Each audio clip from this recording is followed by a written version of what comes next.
Now, last class we discussed data types Python string और Boolean के ऊपर.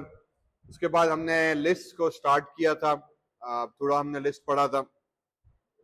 Today continuing from there will try to do some methods and some problem कि यार list के ऊपर हम किस तरीके से काम करें और कौन से ऐसे मेथड्स हैं जिसके तहत हम उस पर ऑपरेट कर सकें. ठीक है. तो लास्ट टाइम हमने लिस्ट के ऊपर थोड़ी सी बात की थी very quickly. List is basically a collection और एरेज. ओके, मतलब ये कि allows us to store multiple data in a single variable. List behaves like an array. It's a type of an array है Python के अंदर. Normal programming में जैसे जावा अगर हम बात करें तो एरेज एक होते हैं हमारे पास. पाइथन के अंदर एरेज की 4 किस्में आ जाती हैं. List, sets, tuples and dictionaries. List भी कलेक्शन ऑफ डेटा है, means multi collection of multiple data stored in a single variable. ठीक है. इसको यूज करने का स्पेसिफिक तरीका हमारे पास using square brackets. So creating any list in Python हमें स्क्वायर ब्रैकेट्स की जरूरत पड़ती है और उससे हम लिस्ट को क्रिएट कर रहे होते हैं. ये बेसिक चीजें हमने कल पढ़ी थी. उसका प्रोग्राम बनाने के लिए मुझे लिस्ट, स्क्वायर ब्रैकेट्स और लिस्ट के आइटम्स को यूज करना पड़ता है. ठीक है. If you print the whole list item, वो पूरी की पूरी लिस्ट की आइटम प्रिंट कर देगा. लेकिन लिस्ट के अंदर बेसिकली इंडेक्स नंबर्स होते हैं. मतलब ये कि हर लिस्ट का आइटम एक मखसूस इंडेक्स नंबर पर स्टोर होता है. Index number store starts with 0. ठीक. इंडेक्स नंबर आइडेंटिफाई करता है कि कौन सी इंडेक्स पे कौन सा डेटा पड़ा हुआ. ठीक. उस बेस पे हम उसके आइटम्स को प्रोसेस करते हैं. उस इंडेक्स नंबर की बेस पे हम लिस्ट के डेटा को ट्रैवर्स करते हैं, रीड करते हैं, अपडेट करते हैं, मॉडिफाई करते हैं. इस हिसाब से हमारे पास एक 3 मेजर कॉन्सेप्ट्स आते हैं लिस्ट के अंदर या एरेज के हिसाब से. पहला था ऑर्डर्ड, कि list items are always ordered. मतलब ये हुआ कि लिस्ट के अंदर जब भी आप डेटा डालोगे तो उसकी इंडेक्स नंबरिंग जो है वो हमेशा कांस्टेंट रहती है. तो 0, 1, 2, 3, 4 वो कांस्टेंट रहेगी. वो ऑर्डर नंबर तब्दील नहीं होता. उसमें डेटा जो भी आए उसकी मर्जी है. अगर आप बीच में डेटा इंसर्ट करना चाह रहे हो, बीच में डेटा इंसर्ट किया, तब भी ऑर्डर ऑटोमेटिकली एडजस्ट हो जाएगा. सीक्वेंस बरकरार रहती है. वो 0, 1, 2, 3 एज इट इज रहती है बेस्ड ऑन इट्स पोजीशन. इसके फिर हमने एक दो एग्जांपल्स देखे थे. तो फॉर एग्जांपल पहला एग्जांपल था लिस्ट ऑर्डर का. मेरे पास एक बेसिक लिस्ट आ गई एप्पल की, बनाना की और चेरी की. ये 3 हमारे पास लिस्ट आइटम्स आ गए. इसके अंदर हमने इनिशियली जब आप लिस्ट को प्रिंट कराओगे यूजिंग फ्रूट्स तो हमारे पास एज इट इज पूरी लिस्ट प्रिंट कर देगा. फिर हमने इसमें अपेंड का एक मेथड यूज किया था. अपेंड का मेथड हमारे पास क्या करेगा कि डेटा को अपेंड कर देगा at the end of the list. ठीक है. अपेंड का मेथड लिस्ट के अंदर कोई भी नया डेटा इंसर्ट करने के लिए इस्तेमाल होता है. फर्क सिर्फ इतना है कि वो डेटा को at the end of the list insert कर देगा. हेंस जब हम अपेंड करेंगे तो इस लिस्ट के अंदर आखिर में एक और डेटा हमारे पास इंसर्ट हो जाएगा, वो होगा डेट का. तो जब अब आप नई लिस्ट को प्रिंट करोगे तो हमारे पास एक नई लिस्ट प्रिंट होगी जिसमें डेट का आइटम हमारे पास प्रिंट होकर आ जाएगा. ठीक. ये चीज भी हमने कल एग्जाम्पल के अंदर तफसील में थोड़ा डिस्कस किया था. उसके बाद आ जाते हैं अगले एग्जाम्पल के अंदर. नेक्स्ट एग्जाम्पल के अंदर हमने इंसर्ट का मेथड यूज किया था. अब की बार हमने मखसूस इंडेक्स नंबर पे एक आइटम को इंसर्ट कराना है. ठीक है. तो हमारे पास एक लिस्ट आइटम मौजूद है 10, 20 और 30 करके. तो इसकी जो इंडेक्स बनेगी 0, 1, 2 करके बनेगी. हमने पहले उसको प्रिंट करा दिया तो एज इट इज ये पूरी लिस्ट हमारे पास प्रिंट होकर आ गई. फिर हमने उसको कहा कि भाईजान अब क्या करूं, अब इसके अंदर इंसर्ट कर दो 1 इंडेक्स पर नंबर 15. तो 0 इंडेक्स पे हमारे पास 10 है, 1 इंडेक्स पे है 20. तो वो क्या करेगा कि इस 20 को नंबर को आगे शफल कर देगा और यहां पे 15 इंसर्ट कर देगा. तो जो 0 इंडेक्स है वो 0 ही रही, 1 इंडेक्स 1 रही. पहले 1 इंडेक्स पे नंबर था 20, अब उस 20 को धक्का देके आगे कर देगा और इसकी जगह पे नया नंबर आ जाएगा हमारे पास 15. हेंस अब जब आप इसको प्रिंट करोगे तो वो आपका as it is new list हमारे पास प्रिंट करके दे देगा. तो अब हमारे पास पहले 10 प्रिंट किया, फिर 15 प्रिंट किया, क्योंकि मैंने 15 को इंडेक्स नंबर 1 पर हमने इंसर्ट किया था. तो ये मेरे पास 15 यहां प्रिंट हो गया. 20 और 30 आगे शफल हो गया. ये बिहेवियर बहुत इंपॉर्टेंट है समझना, क्योंकि यही बिहेवियर फिर सेट्स और ट्यूपल्स और डिक्शनरीज का फर्क पैदा करता है. कि लिस्ट ऑर्डर्ड होती है. ऑर्डर का मतलब ये है कि उसका सीक्वेंस इंडेक्स का तब्दील नहीं होता. आप बीच में डेटा डाल सकते हो, लेकिन जब बीच में डेटा डालोगे तो आखिरी का डेटा खुद ही शफल और शिफ्ट हो जाएगा आगे की तरफ, ताकि इंडेक्स नंबर वो कंसिस्टेंट रख सके। ठीक, उसके बाद फिर हमने बात की थी चेंजेबल की, list items are changeable. Basically it means कि आप उसको अंदर डेटा को चेंज भी कर सकते हो, डेटा को ऐड कर सकते हो, डेटा को रिमूव कर सकते हो। ठीक है, इंडेक्स नंबर हमें अभी पढ़ लिया कि सेम रहेंगे, तो अगर आप कोई इंडेक्स नंबर रिमूव करोगे तो ऑटोमेटिकली सीक्वेंस एडजस्ट होकर ऑर्डर में वापस आ जाएगी। ऐसा नहीं है कि आपने 2 इंडेक्स को डिलीट किया, आपके पास एक लिस्ट है, उसमें 0 1 2 3 4 5 करके 5 एलिमेंट्स हैं, मैंने कहा ठीक, आपने सेकंड इंडेक्स को डिलीट कर दिया, आप कर सकते हो, ऑप्शन आता है, डिलीट का फंक्शन है। तो जब आप सेकंड को डिलीट करोगे तो 3 वाला ऑटोमेटिकली 2 इंडेक्स पे आ जाएगा, 5 वाला ऑटोमेटिकली 4 पे आ जाएगा, क्योंकि उसने ऑर्डर को मेंटेन करना है। इस चीज को हम कहते हैं चेंजेबल भी है, नो प्रॉब्लम है, कि आप लिस्ट को तब्दील कर सकते हो, लेकिन ऑर्डर उसका पहला वाला ऑप्शन मेंटेन रहेगा।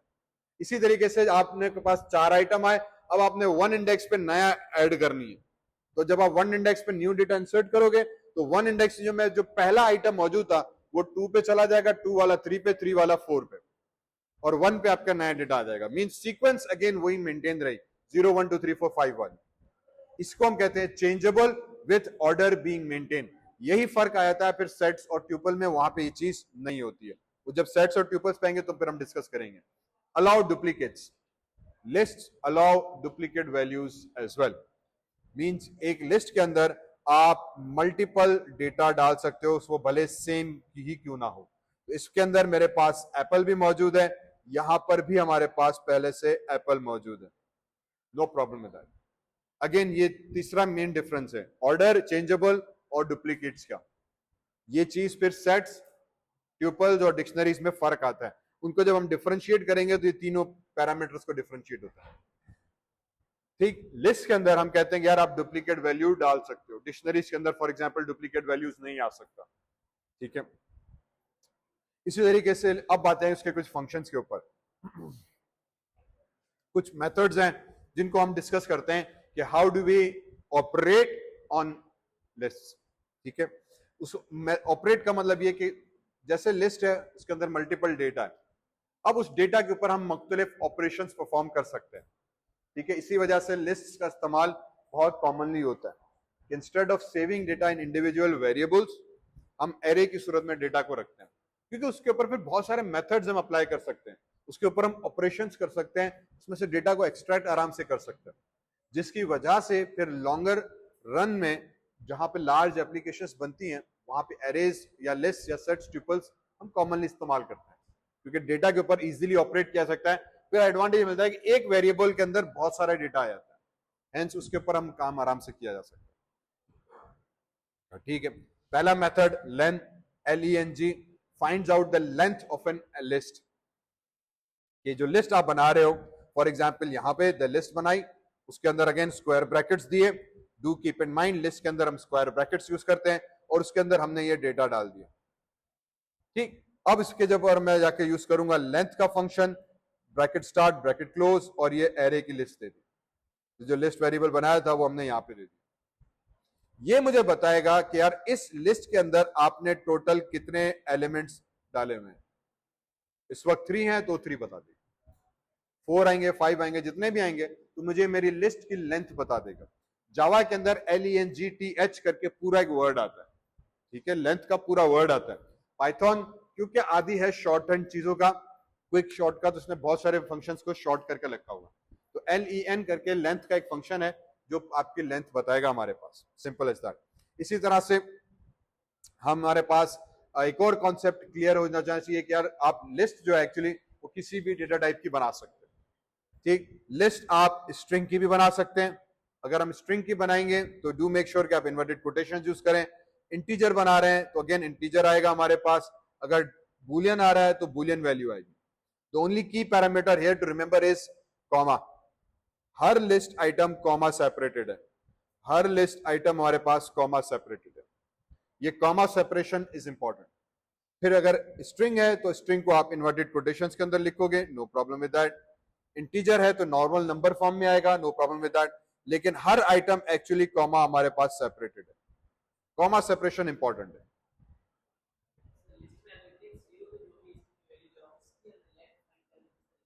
सॉरी लिस्ट की, फॉर एग्जाम्पल एप्पल की, ठीक है, वही चीज होगी कि मुझे अगर फर्स्ट आइटम जो है उसकी लेंथ मालूम करनी है, जैसे इसके अंदर स्ट्रिंग है, मुझे मालूम करना है कि इस पहले एलिमेंट के अंदर कितने नंबर ऑफ कैरेक्टर्स हैं, तो मैं यूज करूंगा क्या चीज, लिस्ट, उसकी लेंथ, पर लिस्ट के अंदर भी फिर स्क्वायर ब्रैकेट्स में 1 इंडेक्स डालेंगे, ठीक है। हम उसमें क्या लिखेंगे, हम उसमें लिख देंगे कि भाईजान तुमने क्या करना है, तुमने मैं इस पे बोर्ड पे कैसे लिखूं, लिस्ट लेंथ, राइट के फॉर एग्जाम्पल लेंथ फंक्शन लिखा, हमने उसको लिस्ट का नाम दिया, स्क्वायर ब्रैकेट्स 0 इंडेक्स, कि 0 इंडेक्स पे जो आइटम है वो रिटर्न करो और उसकी लेंथ मुझे पता करो, ठीक है। तो इस वक्त अगर आप पूरी लेंथ लिखोगे without N E square brackets, without N E square brackets जब हम लिखेंगे तो पूरे लिस्ट की लेंथ बताएगा लेकिन जब आप स्क्वायर ब्रैकेट्स लगाओगे और इंडेक्स नंबर दोगे तो ये मेरे पास इंडेक्स नंबर आ गया, तो जो 0 लिखेंगे हम वो इंडेक्स नंबर आ गया, 1 आ गया स्क्वायर ब्रैकेट्स के अंदर, तो उस पर्टिकुलर इंडेक्स का ले आएगा। लेंथ का फंक्शन हमने स्ट्रिंग में भी पढ़ा हुआ है, लेंथ का फंक्शन स्ट्रिंग के अंदर भी हम ऑलरेडी लास्ट वीक पढ़कर आए, वो स्ट्रिंग के कैरेक्टर्स को काउंट करके बताएगा, वही चीज यहां पर आएगी, ठीक। अच्छा, तो ये हमारे पास लिस्ट के डेटा टाइप्स की बात आ गई कि लिस्ट के अंदर मैंने स्ट्रिंग भी डाल दिया, मैंने इंटीजर भी डाल दिया, बूलियन भी डाल दिया, फ्लोट भी डाल दिया, मेरी मर्जी है। ये इसीलिए क्योंकि अब एक और चीज लिस्ट के अंदर खास आती है कि लिस्ट के अंदर मल्टीपल डेटा टाइप्स भी आ जाते हैं, मींस एक ही लिस्ट के अंदर आप स्ट्रिंग भी डाल सकते हो, इंटीजर भी डाल दिया, बूलियन भी डाल दिया, आप चाहे तो फ्लोट भी डाल सकते हो या मल्टीपल स्ट्रिंग कैरेक्टर्स भी डाल सकते हो, ठीक है। टिपिकली जावा के अंदर अगर हम काम करें, सी प्लस प्लस के अंदर हम काम करें, वहां पे every list has only 1 type of data, इसीलिए वहां पे स्ट्रिक्टली हम डिफाइन करते हैं that arrays are of type of data that contain multiple data of same type, वहां पे लफ्ज यूज होता है ऑफ सेम टाइप, क्योंकि वहां पे एक्सप्लिसिटली डेटा टाइप डिक्लेयर होता है, एक्सप्लिसिटली बताना पड़ता है कि इंटीजर है, कैरेक्टर है, शॉर्ट है, फ्लोट है। पाइथन क्योंकि इम्प्लिसिटली ऑटोमेटिकली डेटा टाइप उठाता है, हमें डेटा टाइप जबरदस्ती बताने की नौबत नहीं आती, जरूरत नहीं होती, और हम ना ही बताते हैं, इसीलिए फिर वो डेटा टाइप्स को इंटरनली खुद ही हैंडल करता है। जब वो खुद ही हैंडल कर रहा है तो वो कह रहा है कि यार जब सब काम मैं ही कर रहा हूं तो आप लिस्ट बनाओ, डेटा मैं खुद ही डिक्लेयर कर दूंगा। हैंस आप एक लिस्ट के अंदर मुख्तलिफ टाइप ऑफ डेटा आराम से डिक्लेयर कर सकते हो and Python will work perfectly, no problem होता है। ये एक और की चीज है जो डिफरेंशिएट करती है पाइथन लिस्ट के बाकी प्रोग्रामिंग लैंग्वेजेस के अंदर। पाइथन में लिस्ट के हम मल्टीपल टाइप ऑफ डेटा डाल सकते हैं। Do always remember that, not a very good practice depending on what type of work you are doing. हम कोशिश करते हैं कि ऐसा ना करें, कंफ्यूजिंग हो जाता है किस टाइप का ऑपरेशन है, लेकिन ऑपरेशन अलाउड जरूर है। फिर इसके अंदर लिस्ट का एक कंस्ट्रक्टर आ जाता है जिसको हम कास्टिंग के लिए भी इस्तेमाल करते हैं, या एक्सप्लिसिटली लिस्ट को डिफाइन करने के लिए कि भाईजान मैं लिस्ट बनाने जा रहा हूं। जैसे इंटीजर, कैरेक्टर, शॉर्ट के हमारे पास मेथड थे, अगर आप लिस्ट यूज करोगे तो अब आप एक्सप्लिसिटली बता रहे हो कि यार मैं एक लिस्ट बना रहा हूं, ठीक है। इसको मैंने कहा था कि हम मुख्तलिफ एग्जाम्पल्स के अंदर भी इस्तेमाल करते हैं। फॉर एग्जाम्पल, जहां पे आपके पास डेटा आ रहा है और डेटा को आप एक्सप्लिसिटली बता रहे हो कि यार मुझे ये ट्यूपल नहीं बनाओ, सेट नहीं बनाओ, डिक्शनरी नहीं बनाओ, लिस्ट बनाओ। स्पेशली जब हम एक्सेल में से डेटा रीड कर रहे हैं, फॉर एग्जाम्पल, तो data is coming in CSV format, comma separate values, row form में डेटा आता है। हम जब भी डेटा एक्सेल से रीड करते हैं, आगे कुछ एग्जाम्पल्स में हम करेंगे, तो एक्सेल में जब हम एक रो रीड करेंगे तो वो बाय डिफॉल्ट CSV फॉर्म में आता है, कॉमा सेपरेटेड वैल्यूज में, तो पे कॉमा ऑटोमेटिकली लगा हुआ होता है। अब वो जो डेटा आ रहा है ना, अब उसको मैं किस तरह अलग अलग वेरिएबल में रखूं, वैल्यू में रखूं, कॉमा सेपरेट वैल्यूज है, तो इजीएस्ट और बेस्ट अप्रोच रहती है कि हम उसको लिस्ट की सूरत में रखें। वहां पे मुझे कास्टिंग करनी पड़ेगी कि यार ये जो डेटा आ रहा है इसको एक्सप्लिसिटली कास्ट कर दो लिस्ट के अंदर, ठीक है। बस इसी तरीके से मुझे सेट्स को फॉर एग्जांपल है या कोई और डेटा है उसको एक्सप्लिसिटली बताना है कि यार ये डेटा को कन्वर्ट करो और लिस्ट की सूरत में आप इस वेरिएबल में सेव करो, तो वहां भी मैं ये लिस्ट का कंस्ट्रक्टर इस्तेमाल करूंगा, ठीक। हमने कह दिया, ठीक। डू ऑल्सो नोट कि यहां पे डबल पैरेंथेसिस है, ठीक है। डबल पैरेंथेसिस, पहली पैरेंथेसिस हमें लिस्ट के कंस्ट्रक्टर का है, दूसरा पैरेंथेसिस डेटा को इकट्ठा करके प्रेसिडेंस देने का है, ठीक है। जैसे मैंने कहा था पैरेंथेसिस है हायर प्रेसिडेंस, तो मल्टीप्लिकेशन करते हैं, प्लस माइनस मल्टीप्लाई डिवाइड करते हैं, तो वहां भी हमारे पास पैरेंथेसिस आता है।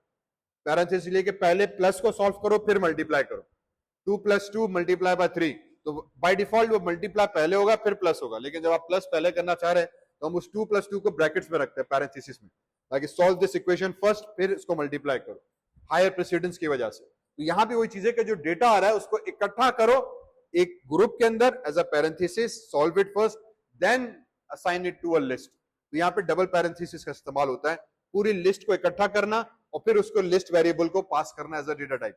तो दैट मींस कि ये पूरा जो डेटा है ना उसको एक सिंगल वैल्यू के तौर पे तुमने पास करना है, because it contains multiple values.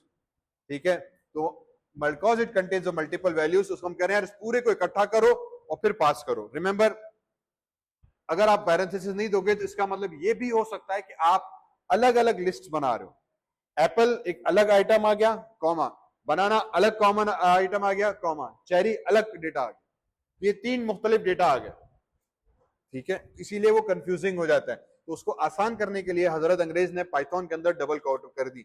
एक तो फंक्शन के इटसेल्फ आ गई, दूसरा पैरेंथेसिस वही कि यार इस पूरी को ना इकट्ठा करो, इक्वेशन समझे क्लास से सॉल्व करो और फिर उसको एज आर्ग्यूमेंट के तौर पे पास करो ताकि सिंगल डेटा कंसीडर किया जाए। इसी तरह से टाइप का फंक्शन जनरली पाइथन में हर जगह मौजूद है, डेटा टाइप के ऊपर हमने किया हुआ था। जब इसके ऊपर आप लगाओगे तो आपको बता देगा कि यार भाईजान ये जो टाइप है ना ये क्लास लिस्ट की है। आप टाइप इंटीजर के ऊपर लगाओगे तो इंटीजर आएगा, स्ट्रिंग के ऊपर लगाओगे तो स्ट्रिंग आएगा, बूलियन के ऊपर लगाओगे तो बूलियन आएगा। लिस्ट के ऊपर लगा दिया, लिस्ट के ऊपर भी आप लगा सकते हो क्योंकि टाइप ऑफ डेटा है, इसके ऊपर भी आप लगाओगे तो आपको बताएगा भाईजान मेरी जो टाइप है वो लिस्ट की है। इसी तरह सेट्स के ऊपर, ट्रिपल्स के ऊपर, सब के ऊपर ये टाइप का फंक्शन हमारे पास आता है। ठीक है, यहां तक कुछ बेसिक्स थी जो हमने कल थोड़ा सा जल्दी में कवर किया था, आज दोबारा रिवाइज कर दिया, होपफुली कॉन्सेप्ट्स क्लियर हो जाएंगे। Now how do we perform various operations on it. उसमें जो बेसिक चीज आती है हमारे पास, एक्सेसिंग द लिस्ट आइटम, कि मैं किसी भी लिस्ट का आइटम कैसे एक्सेस करूं। तो जैसे एक कॉमन हमने किया था, अगर लिस्ट है स्क्वायर ब्रैकेट्स की तो ये हमारे पास एक एरे को रिप्रेजेंट करती है। Every array item by default starts on a 0 index, 1 index and 2 index. Hence अब मैं क्या करूंगा, मैं उसके लिए जो है स्क्वायर ब्रैकेट्स का इस्तेमाल किया और इंडेक्स नंबर दे दिया। सो दिस 1 हियर इंडिकेट्स कि हमने इंडेक्स नंबर इस्तेमाल किया है। 0 देंगे तो 0 इंडेक्स पे काम उठाएगा, 1 दोगे तो 1 इंडेक्स पे जाएगा, 2 दोगे तो 2 इंडेक्स पे जाएगा, 3 दोगे तो एरर जनरेट करेगा कि यार इसकी इंडेक्स आउट ऑफ बाउंड है। ठीक, मींस इंडेक्स से आप बाहर चले गए, इसमें तो सिर्फ 3 आइटम ही हमारे पास बेसिकली मौजूद है। मैं कह दिया ठीक है। इसी तरीके से जो भी इंडेक्स नंबर आप देना चाहो वो यहां पे दोगे, उसका आइटम उठा के आउटपुट में प्रिंट कर देगा। हाँ ठीक है, अब स्ट्रिंग याद करो, हमने स्ट्रिंग की इंडेक्स ऑपरेशंस पढ़े थे, सारे एग्जैक्टली सेम यहां पर भी है और ये सारे एग्जैक्टली पे सेट्स और ट्यूपल्स पे भी जाएंगे भाई जी। ठीक, तो अभी मैं इसको जाता हूं। तो स्ट्रिंग के अंदर भी हमने ये पढ़ा था कि यार आप सिर्फ एक नंबर नहीं बल्कि रेंज दे सकते हो। ठीक है, जिसको हम स्लाइसिंग के तौर पे भी यूज करते हैं। Same goes here as well. यहां पे भी आप list, square brackets, starting number और एंडिंग नंबर करके स्पेसिफाई कर सकते हो। जब आप स्टार्टिंग नंबर दोगे तो वहां से आइटम उठाएगा और एंडिंग नंबर दोगे वहां पे एंड करेगा, एग्जैक्टली सेम एज स्ट्रिंग। तो अब यहां पे जब आए, फॉर एग्जांपल मेरे पास इतनी बड़ी स्ट्रिंग मौजूद है, ठीक, मैंने बनाई दिस लिस्ट करके, उसमें एप्पल बनाना करके सारे आइटम्स आ गए। अब मुझे इसमें मखसूस नंबर चाहिए, तो मैंने इसको कह दिया कि यार सेकंड आइटम से शुरू करो, 5वें तक जाओ। हेंस उसने सेकंड किया। सेकंड का मतलब ये कि 0 पे आया एप्पल, बनाना आया 1 पे और ये हमारे पास चेरी आ गया 2 इंडेक्स पे। तो ये सेकंड इंडेक्स पे जाएगा और वहां से आइटम उठा के हमारे पास उसको प्रिंट करने की करेगा। फिर ये आ गया 3 इंडेक्स, 4 इंडेक्स और 5 इंडेक्स। 5 जैसे हमने बताया था ये एक्सक्लूसिव नंबर है, एक्सक्लूडिंग मींस लेस देन इसका, स्ट्रिंग के अंदर भी इसी तरह काम करता है। तो ये 2 का मतलब ये है कि इसने हमारे पास चेरी से उठाया, 3 4 तक गया, 5वां मेलन है लेकिन ये एक्सक्लूसिव नंबर है, मींस इसको छोड़ के इससे एक नंबर कम तक। तो 2 से स्टार्ट गया, 2 3 4 तक गया, 5वें से कम, लेस देन 5वें तक गया, तो इसने वो लिस्ट हमारे पास प्रिंट कर दी। Starting index, ending index. तो जो आइटम दो, अब अगेन ये स्ट्रिंग है तो स्ट्रिंग के डेटा प्रिंट करेगा, इंटीजर होगा तो इंटीजर के डेटा प्रिंट करेगा, बाइट होगा तो सॉरी बूलियन होगा तो बूलियन करेगा, फ्लोट होगा तो फ्लोट करेगा। 0 1 2 3 से स्टार्ट करेगा, स्टार्ट और एंडिंग पे चलेगा। जो नंबर आप बताओगे 2 colon 5, कॉलन इंडिकेट करता है रेंज को। ठीक है, हम इसको रेंज बताते हैं कॉलन से कि यहां से स्टार्ट करो, यहां पे एंड करो। तो यहां पे कॉलन देना लाजमी है, डू ऑलवेज रिमेंबर दैट। जब आप कॉलन दोगे तो ये इंडिकेट करेगा कि आप रेंज बता रहे हो। इसी तरीके से आप इसमें लीविंग द फर्स्ट डिफॉल्ट कर दिया, मींस आप पहला वैल्यू छोड़ दो ब्लैंक। पहले आपने ब्लैंक कर दिया, कोई स्टार्टिंग वैल्यू नहीं थी, सिर्फ कॉलन लिखा और 4 कर दिया। स्ट्रिंग में भी ये था, यहां भी वही चीज है, सेम ऑप्शन होगा। स्ट्रिंग में भी 0 इंडेक्स से उठाएगा गिवन इंडेक्स तक, यहां भी 0 इंडेक्स से उठाएगा चौथी इंडेक्स तक। तो 0 1 2 3 4 तक जो गिवन इंडेक्स होगी वहां के तमाम कैरेक्टर्स 4 उठा के आपको लाके दे देगा। सेम ऑपरेशन ये है, अगर आप पहला नंबर नहीं लिखोगे तो बाय डिफॉल्ट 0 है। 0 आप लिख भी सकते हो, स्किप भी कर दिया। इसी तरीके से आप एंडिंग नंबर को स्किप कर दो, इसी तरीके से आप एंडिंग नंबर को स्किप कर दो। एंडिंग नंबर को स्किप करने का मतलब ये कि गिवन इंडेक्स से स्टार्ट करेगा और आखिरी नंबर तक जाएगा। तो गिवन 2 है, 2 से स्टार्ट करेगा, आखिरी नंबर तक जाएगा। ऑटोमेटिकली सेकंड इंडेक्स से स्टार्ट करेगा और आखिरी नंबर तक जितने डेटा होगा वो सारा प्रिंट कर देगा, सेम एज स्ट्रिंग। ठीक है, ये एंडिंग नंबर डिफॉल्ट कर दिया। बाय डिफॉल्ट आप जो भी एंडिंग नंबर दोगे या तो वहां तक जाएगा, अगर नहीं दोगे तो पूरी लिस्ट के आखिर तक जाएगा, जितना डेटा होगा सारा रीड करके हमारे पास लेकर आ जाएगा। ठीक है, इसके बाद अब आ जाते हैं कुछ ऑपरेशंस के ऊपर। ठीक है, अब लिस्ट के ऊपर मैंने कहा कि हम काम करना इसीलिए हम प्रेफर करते हैं कि उस पे ऑपरेशंस हमारे पास आसान हो जाते हैं। जैसे कि पहला है कि check if the item exist in the list और नॉट। ये चेक करना कि क्या डेटा के अंदर, इस लिस्ट के अंदर वो आइटम मौजूद है कि नहीं है, सर्चिंग जिसे हम कहते हैं। अब सर्चिंग करना इस लिस्ट के अंदर बेहद आसान है। इस तरीके से हम एक लिस्ट बना दी, फॉर एग्जाम्पल दिस लिस्ट, हमने इफ का फंक्शन यूज किया और सॉरी कंडीशनल स्टेटमेंट, फिर हमने उसको कहा कि यार ये वाला आइटम इस लिस्ट में मौजूद है कि नहीं है। अब इनके ऊपर हमने कल भी बात की थी, लास्ट वीक भी। पाइथन के अंदर ये जो अंग्रेज है ना, ये बहुत एक पावरफुल चीज है। ठीक है, पाइथन के अंदर ये इन का जो वर्ड है ना, ये अंग्रेज बहुत पावरफुल है। ये एक इन जो है ना बहुत सारी चीजें हमारे साथ कर लेता है। इस एक इन की वजह से ना हम बहुत सारे ऑपरेशंस परफॉर्म कर सकते हैं। इस वक्त इस एक लाइन में ऑटोमेटिकली हो रहा है कि ये पहला वर्ड उठाओ जो मैंने यहां पे लिखा, इन दिस केस एप्पल है, क्या ये एप्पल इस पूरी लिस्ट में मौजूद है कि नहीं है। अगर है तो ट्रू रिटर्न करो, अगर नहीं है तो फॉल्स रिटर्न करो। ये सारी जो लॉजिक है ये इन के थ्रू ऑटोमेटिकली हो रही है। अगेन इन एक ऐसी चीज है जो बहुत पावरफुल है। सिंपली क्या कर रहा है, ये इन ऑटोमेटिकली कर रहा है कि ये जो लफ्ज आपने मेरे राइट हैंड साइड पे लिखा था, क्या ये लफ्ज राइट हैंड साइड वाला मेरे लेफ्ट हैंड वाली लिस्ट के अंदर मौजूद है या नहीं है। तो ये ऑटोमेटिकली सर्चिंग करेगा। लिस्ट के अंदर 1000 आइटम होंगे, 1000 आइटम से ऑटोमेटिकली सर्च करके लाएगा कि ये एप्पल उस लिस्ट में मौजूद था कि नहीं। अगर है तो ट्रू रिटर्न करो, अगर नहीं है तो फॉल्स रिटर्न करो। तो ये पूरी लॉजिक ये एक वर्ड इन ऑटोमेटिकली कर लेता है। हमने सिर्फ इफ लगा दिया फॉर्मेलिटी के तौर पे। ठीक, अगर ये कंडीशन ट्रू होती है तो ये प्रिंट करेगा yes Apple is in the fruit list. अगर ये कंडीशन फॉल्स होती है तो ये हमें रिटर्न कर देगा फॉल्स, कुछ या इन दिस केस फिलहाल कुछ भी नहीं करेगा। ठीक है, तो किसी भी आइटम को सर्च करने के लिए लिस्ट में हमें सिर्फ इफ और इन का इस्तेमाल करना है बस। इसीलिए हमने कहा लिस्ट बहुत पावरफुल हो जाती है नॉर्मल डेटा टाइप से। अगर मेरे पास वेरिएबल्स में डेटा मौजूद है उसमें सर्चिंग का मुझे फिर पूरा एल्गोरिथम लगाना पड़ेगा। यहां पे एल्गोरिथम हजरत अंग्रेज ने लगा दिया है सिर्फ इफ और इन का इस्तेमाल करते हुए। इफ ये वाला वर्ड इन इस लिस्ट में मौजूद है कि नहीं है, अगर मौजूद है तो ट्रू करो, नहीं है मौजूद तो फॉल्स करो। अगर ट्रू हुआ तो ये वाले स्टेटमेंट एग्जीक्यूट हो जाएगी, अगर नहीं हुआ तो फिलहाल कुछ भी नहीं होगा। Again before we go further please note, यहां पे इंडेंटेशन हमने दी हुई है।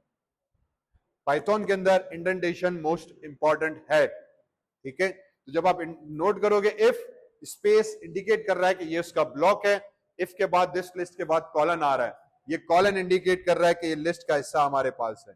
तो डू नोट कि ये कॉलन भी है यहाँ पे और इंडेंटेशन भी है। These two things are important. अगर मेरे किसी एग्जाम्पल में इंडेंटेशन मिस हो जाए तो do remember there will be an indentation, क्योंकि हम कॉपी पेस्ट कर रहे हैं। एक आधे एग्जाम्पल्स में मिस हुआ था, लास्ट वीक भी मैंने बताया था, हो सकता है कहीं ना कहीं आगे दोबारा आया जाए। तो इस चीज का ख्याल जरूर रखना कि अगर मैंने गलती कर दी तो ऐसा नहीं कैसा ही हो। समटाइम्स हम कोड कॉपी पेस्ट कर रहे होते तो इंडेंटेशन रह जाती है, ये कॉमन चीज है। लैब मैनुअल के अंदर भी हम कॉपी पेस्ट कर रहे हैं तो कोड वर्ड से लैब मैनुअल, मैनुअल से वीएस कोड में इंडेंटेशन रह जाए। एरर इंडेंटेशन का बहुत बुरा होता है, कभी कभी पता नहीं चलता कि गेम कहां पे बैठी है। So do remember, make sure you give an indentation with that. उसके बाद चेंज आइटम वैल्यू, आप किसी भी आइटम की वैल्यू को लिस्ट के अंदर अपडेट कर सकते हो, चेंज कर सकते हो, मॉडिफाई कर सकते हो। किस तरीके से हम चेंज करेंगे? By simply providing a list, और हमने लिस्ट का आइटम दे दिया जिसको मुझे चेंज करना है।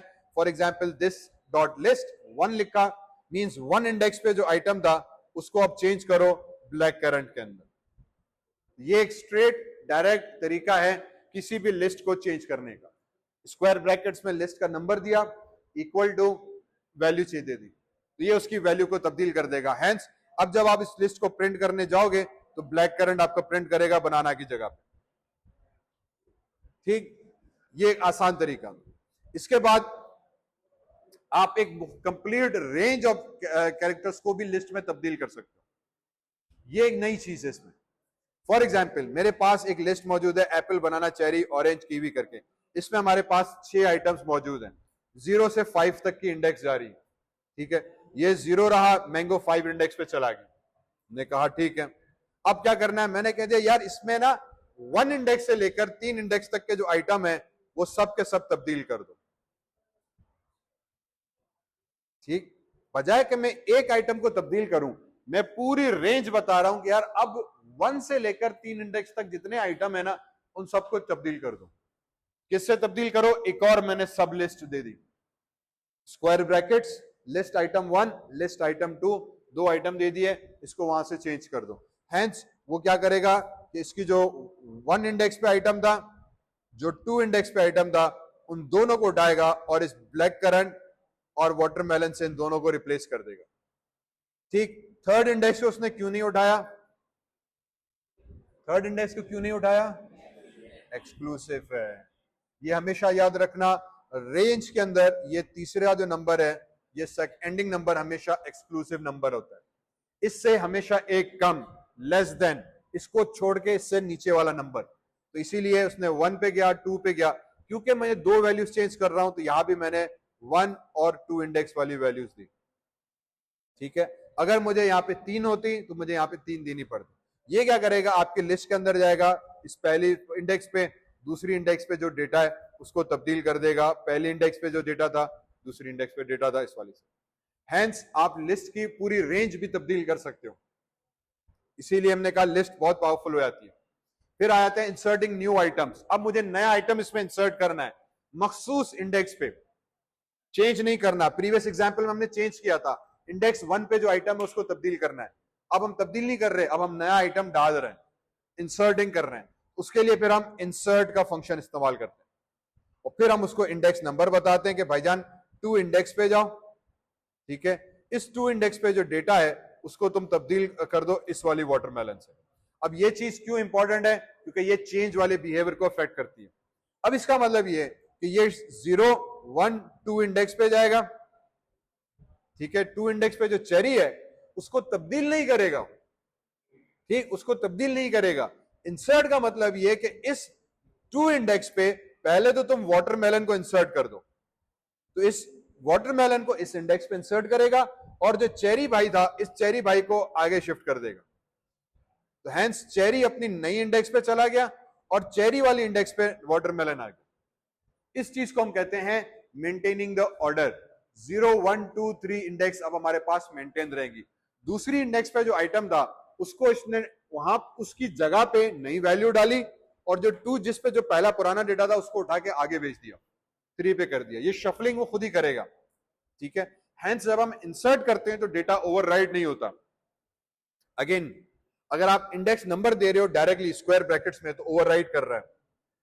इंसर्ट का मतलब उसी इंडेक्स पे वैल्यू इंसर्ट करो और जो उसकी पुरानी वैल्यू है ना उसको आगे धक्का दे दो। तो जो पुरानी वैल्यू होगी वो न्यू इंडेक्स पे चली गई और वो इंडेक्स गैप खाली हो गया, अब वहां पे वो वैल्यू आ गई। ठीक, इसी तरीके से अपेंड मेथड आ गया।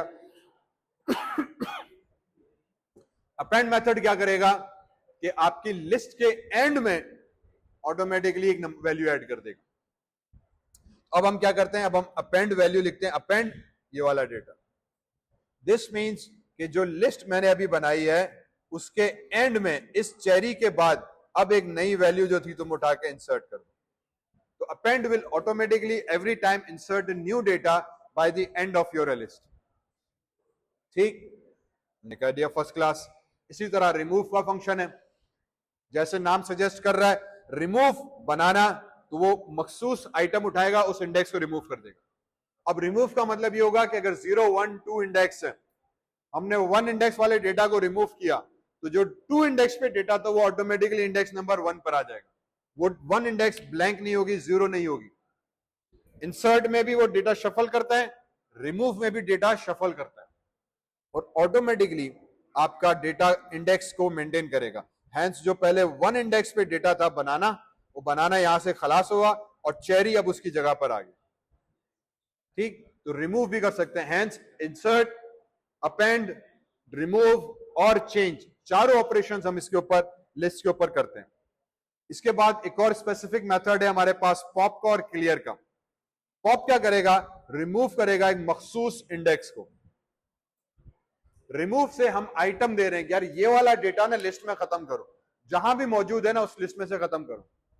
एप्पल, बनाना जो डेटा था उसको रिमूव करेगा, लेकिन हमें आइटम रिमूव नहीं करना, डेटा में नहीं पता। हमने कहा नहीं यार, सेकंड इंडेक्स पे जो डेटा है ना उसको हटाओ, इंडेक्स वाइज हमें डेटा को डिलीट करना है। उसके लिए फिर मेथड आया था पॉप का। तो पॉप क्या करेगा, इंडेक्स नंबर लेगा और 1 इंडेक्स पे जो भी डेटा होगा उसको उड़ा देगा, और फिर 2 वाली जो इंडेक्स होगी उसको वापस 1 पे लेकर आ जाएगा। नहीं, पहले फर्स्ट अकरेंस। अगर डेटा डुप्लीकेशन हो रही है तो फर्स्ट अकरेंस, ये स्टैंडर्ड रूल है। ठीक है, अगर डेटा डुप्लीकेट हो रहा है, मींस एक ही लिस्ट के अंदर 2 एप्पल मौजूद हैं, तो जो उसको पहला एप्पल मिलेगा ना उसको उड़ा देगा, दूसरा एप्पल बचेगा। ठीक है, ये स्टैंडर्ड इसका रिप्लाई था। इसके बाद क्लियर आया था, पॉप के बाद क्लियर। क्लियर क्या करेगा, पूरी लिस्ट को क्लियर कर देगा। कभी कभी किसी किसी सूरत में मुझे लिस्ट को क्लियर करना है कि मुझे उसके सारे डेटा को डिलीट करना है, तो बजाय कि मैं एक एक को रिमूव करूं, हमारे पास हजरत अंग्रेज ने एक और मेथड बना दिया क्लियर का। ये आपकी पूरी लिस्ट को ब्लैंक कर देगा। लिस्ट मौजूद है, एरे लिस्ट मौजूद है हमारे पास, वेरिएबल मौजूद है, और उसके अंदर डेटा कोई नहीं। अब इसकी आप अगर लेंथ भी चेक करोगे तो लेंथ 0 आएगी। लेंथ 0 का मतलब ये कि इसके अंदर कोई डेटा, मैं कह दिया, अच्छी बात हो गई। ठीक है, फाइनली लूप थ्रू एलिमेंट्स। हमने इफ्स के साथ उसके डेटा को रीड करना सीखा था। अब आते हैं अगर मुझे लिस्ट के एक एक आइटम को ट्रैवर्स करना है और उसको प्रिंट करना है, उसके लिए हम फिर फॉर का लूप यूज करते हैं। ठीक, for x in this list. अब यहां भी इन आ गया। ठीक, मैंने कहा कि पाइथन में इन का कीवर्ड बहुत पावरफुल है, बहुत काम कर। यहां पे इनका वर्ड क्या कर रहा है, अगेन वही चीज कि लिस्ट में जाओ, उसका पहला आइटम उठा के ले आओ और उस पहले आइटम को असाइन कर दो इस एक्स के ऊपर। तो फॉर के थ्रू लूप चलेगा। इन क्या करेगा, इस लिस्ट में से पहला इंडेक्स आइटम उठाएगा और इसको उठा के पहले इस एक्स को असाइन कर देगा। हैंस हमने उस एक्स को पहले प्रिंट करा दिया। फिर लूप दोबारा चला, फिर इस लिस्ट में गया, फिर अब उसका दूसरा एलिमेंट उठाएगा और वापस एक्स को असाइन कर देगा। फिर वो एक्स की वैल्यू हमने यहां पे प्रिंट कराई। फिर लूप में चला, फिर लिस्ट में गया, अब उसका तीसरा आइटम उठाएगा, फिर तीसरा आइटम दोबारा एक्स को असाइन करेगा, फिर हमने एक्स को प्रिंट किया, फिर लूप चला। अब देखेगा इसके बाद कुछ भी नहीं है मौजूद, तो वो लूप को यहां पे टर्मिनेट करेगा। हैंस वो एवरी आइटम को इंडिविजुअली प्रिंट करा देगा। इससे पहले हम पूरी लिस्ट प्रिंट करा रहे थे, अब एक एक आइटम को रीड करने के लिए हम फॉर इन का लूप यूज करते हैं। फॉर इन का सिंटेक्स हमें बताता है कि भाईजान आपके पास जो है ना, एक सिंपली फॉर का लूप है, उसके साथ हमने एक एक्स वेरिएबल दे दिया, इसको हम एक्सप्रेशन भी कहते हैं। इसका मतलब यह हुआ कि फॉर को रीड करो, ठीक, लूप चलाओ, एक एक्स हमने टेम्पररी वेरिएबल लिया, लिस्ट में जाओ, लिस्ट का पहला इंडेक्स से जो डेटा है वो रीड करो, इस टेम्पररी वेरिएबल को असाइन करो, और फिर मैंने उसको प्रिंट करा दिया। टेम्पररी वेरिएबल के साथ अब मैं जो चाहे करूं, अब मेरे पास उसका पहला आइटम उठकर ऑटोमेटिकली इस टेम्पररी वेरिएबल के अंदर आ गया थ्रू इन कीवर्ड की वजह से। फिर जो टेम्पररी वेरिएबल है, अब मैंने उसको यहां पे प्रिंट कराया, या उसको जो ऑपरेशंस कराना चाहूं मैंने करा दिया। फिर क्योंकि लूप है तो ऑटोमेटिकली लिस्ट में जाएगा। अब उसका दूसरा आइटम उठाया, फिर उस वापस उसी एक्स वाले टेम्पररी वेरिएबल के ऊपर ओवरराइड कर दिया। अब उसी के ऊपर नई वैल्यू आ गई, वो दूसरा डेटा था वो आ गया। फिर इस एक्स को हमने वापस प्रिंट करा दिया, फिर लूप चला, फिर तीसरा डेटा उठाया, फिर उसी एक्स को असाइन कर दिया। अब ये सारा जो ऑपरेशन है वो सिंपली इस फॉर और इनके थ्रू हो रहा है। वो खुद ब खुद आपके लिस्ट का एक एक आइटम रीड कर रहा है, एक्स वेरिएबल को असाइन कर रहा है, लूप के अंदर जाके हम एक्स को प्रिंट कर रहे हैं, फिर लूप ऊपर गया, फिर दूसरा आइटम उठाया। Simple as that. ठीक है, तो ये फॉर इन लूप के थ्रू हम आइटम्स को प्रोसेस करके रीड करते हैं। इसमें फिर एक और ऑप्शन आया था रेंज का, कि अगर मुझे मखसूस टाइम्स उस लूप को चलाना है, या मैंने कह रहा हूं कि यार पूरे के पूरे आइटम्स नहीं पढ़ो, सिर्फ 3 आइटम्स पढ़ो या 4 आइटम्स पढ़ो, या चलो पूरे के आइटम्स पढ़ो, तो एक और बिल्ट इन मेथड हमारे पास मौजूद है रेंज का। ठीक, अब हम क्या करेंगे, अब हम मैन्युअली उसको बता रहे हैं कि मेरी पूरी लिस्ट पढ़ो या मखसूस आइटम पढ़ो।